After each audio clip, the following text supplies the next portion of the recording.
Hey, this is Anney and Samantha. And welcome to Stuff Mom Never Told You, a production of iHeartRadio.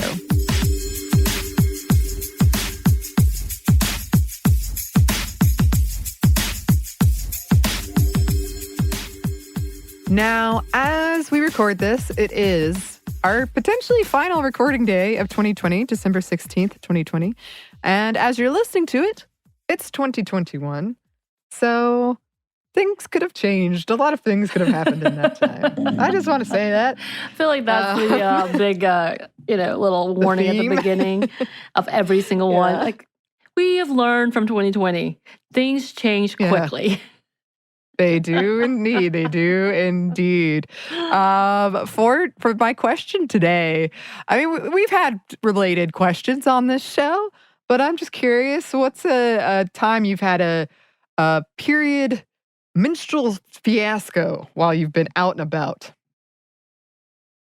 Oh, Lord. I don't want to get too graphic into some of the things, but yeah, I mean, I've definitely had the bleeding through the pants, putting a sweater over yourself, walking backwards to the wall, hoping no one notices the blood. Yeah. I've definitely, when I was younger, very embarrassed by tampons slipping out of my pocket.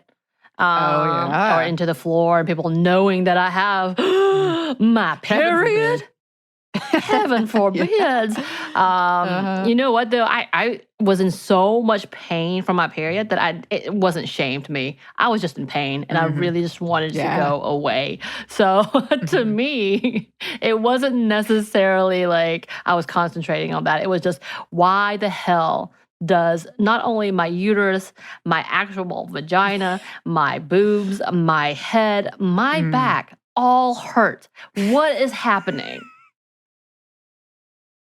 So that's more of what I went through, of like, oh God, everything's the worst. Right. What about you? Yeah.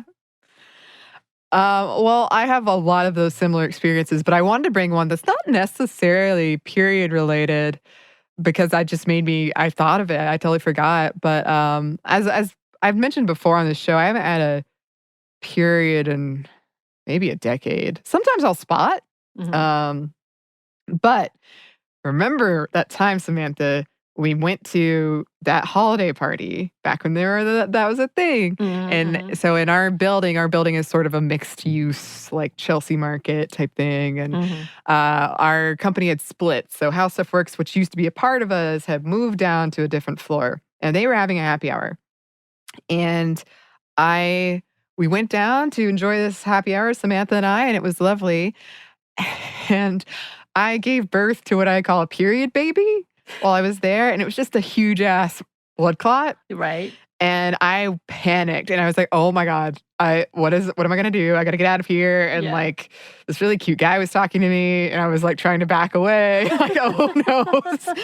And I was so grateful that in our building, there are free period products. Right. Because I don't carry them around. Like after that event, I've started doing it. Right. I was like, what am I going to do? Like, I guess I'll have to just ball up a bunch of toilet paper or something. Like I'm going to have to go home. Like, and I walk to work. So I was just thinking it's definitely going to go through my clothes. Like it's going to be this whole thing. Yep. But we're very, very fortunate in our building that there are free menstrual products. Right. Yeah. I hate those moments when something just feels like the bottom drops out and you're like, tidal wave. Tidal wave of blood. It just happened. It was bad. Yeah. And then that was it. Yep. So I still am not really sure what that was about.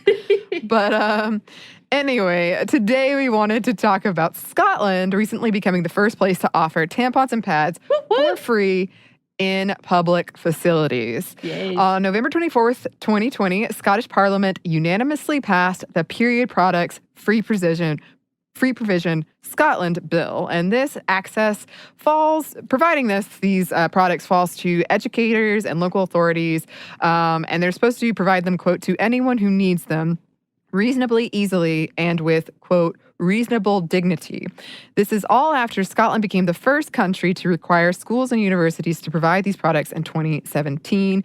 By 2022, It is estimated to cost £8.7 million a year, this bill. Right. And debate around the bill included discussions around heavy bleeding, endometriosis, why bathrooms need trash receptacles, and toilet paper, but don't supply menstrual products, which is still a big question, again, in the country, because, yes, as we know, in our office, it's beautiful.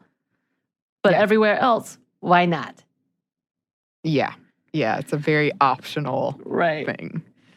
And in a lot of places in the U.S., it's not free. It would be like 50 cents or something. Right. And I'd never really thought about that before, about how that you have to have the trash can, but you don't have to have the menstrual products.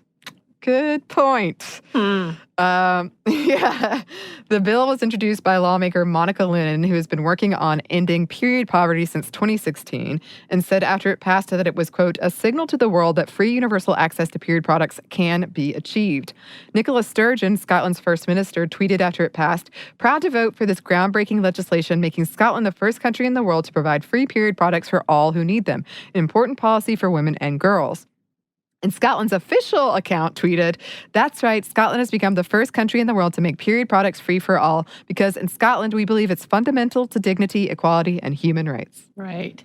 Whoop, whoop. Amen. All of the things. Yeah. A 2017 study found that in the UK, 1 in 10 girls can't afford menstrual products. And a 2018 survey of university students found that 1 in 4 had difficulty affording menstrual products and may miss entire days of school because of it. And then, this is a whole other conversation about how there's a whole lot of shame in that in itself, just having a period all over the world. And the loss of jobs due to the pandemic has worsened this problem, not surprising. And according to reports by Forbes, people may spend up to $6,000 in their lifetime on menstrual products and up to $13.25 a month.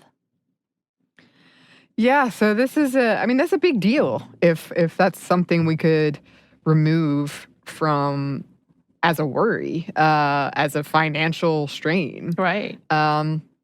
And the loss of, the reverberations felt in the loss of education because of this, loss in the workforce because of this. It's a big deal. And just those, like my story at the top of just having that comfort and as they said, dignity of I had an option. And, that if I wasn't sure that was there, but it was like, the clouds opened up, and the angels started singing, and I was like, you were saved. I'm going to be okay.